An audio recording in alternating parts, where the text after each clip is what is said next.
Is Dr. Ravali. I'm second year medical student. What's your name and age? My name is Gala Satyam. Age is 49 years. Okay. Today I'm going to examine cerebellar testing. Cerebellar system is a part of motor system and is responsible for normal rhythmic movement and steady posture.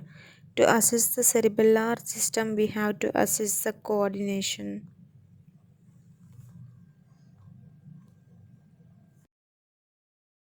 Show the patient how to strike one hand on the thigh, raise the hand, turn it over, then strike the back of the hand down. On the same place, ask the patient to repeat these alternating movements as rapidly as possible. Observe the speed, rhythm, and smoothness of the movement. Repeat with the other hand.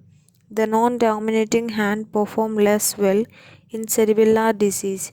Instead of alternating, these movements are slow, irregular, and clumsy, which is an abnormality called dysdiadokinesia.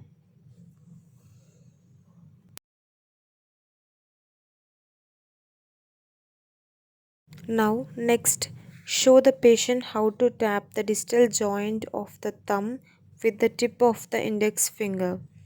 Then ask the patient to do the same again as rapidly as possible. Observe the speed, rhythm, and smoothness of the movement.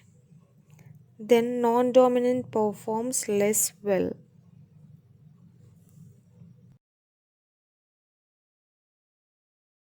Then ask the patient to tap the ball of each foot in turn as quickly as possible on your hand or floor. Note any slowness. Normally the feet do not perform as well as hands. Dysdiadokinesia points to cerebellar disease.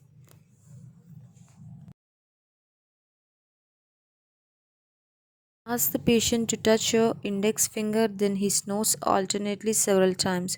Move your finger so that the patient can change directions and extend arm fully reach your finger.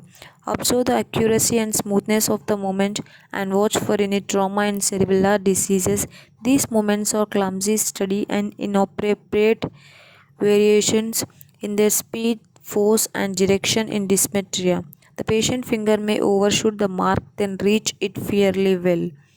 Now hold your finger in one place so that the patient can touch it with one arm and finger outstretched. Ask the patient to raise the arm overhead and lower it again to touch your finger. After several repeats, ask the patient to close both eyes and try several more times. Repeat other side normally. The patient touches the examiner's fingers successfully. With the eyes open or closed, this maneuver tests positive sense and function of both labyrinth and inner ear and cerebellum. In cerebellar disease, in coordination moderately varies with eyes closed, indicates loss of positive sense.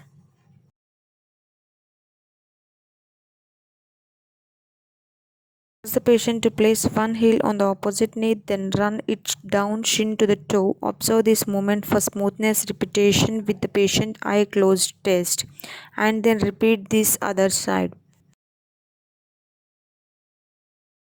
The patient to walk across the room, then turn and come back, then observe the posture, balance, swinging the arms and movement of the legs. Normally, the balance is intact. Arms swing symmetrically at sides and turns are smooth, uncoordinated with gait.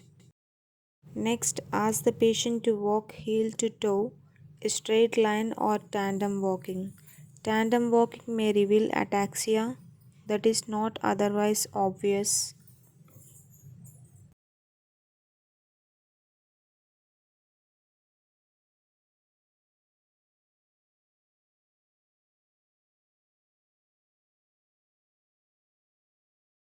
Ask the patient to walk on the toes and heels. These test plantar flexion and dorsiflexion of the ankle as well as balance. Walking on toes, heels may reveal distal leg weakness. Inability to heel walk is sensitive test for corticospinal tract damage. Ask the patient to hop in place on each foot in turn. If the patient is not ill, this test proximal and distal muscle strength in legs and required both normal position, sense and cerebellar functions. Difficulty in hopping points to weakness, lack of position sense or cerebellar dysfunction. Ask the patient to shallow knee bend first on one leg then the other. Study the patient if patient fall. Difficulty in doing shallow knee bend is proximal weakness and weakness of quadriceps or both.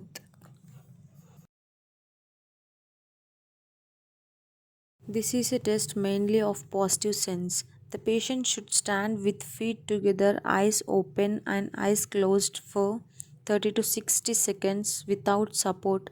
Note the patient's ability to maintain upright posture in ataxia from dorsal column disease. In loss of position, sense fusion compensates for sensory loss. The patient stands fearless with eyes open but lose balance when they are closed, which is a positive test for Romberg sign. In cerebellar ataxia, patients have difficulty in standing with both feet together with both eyes closed and opened.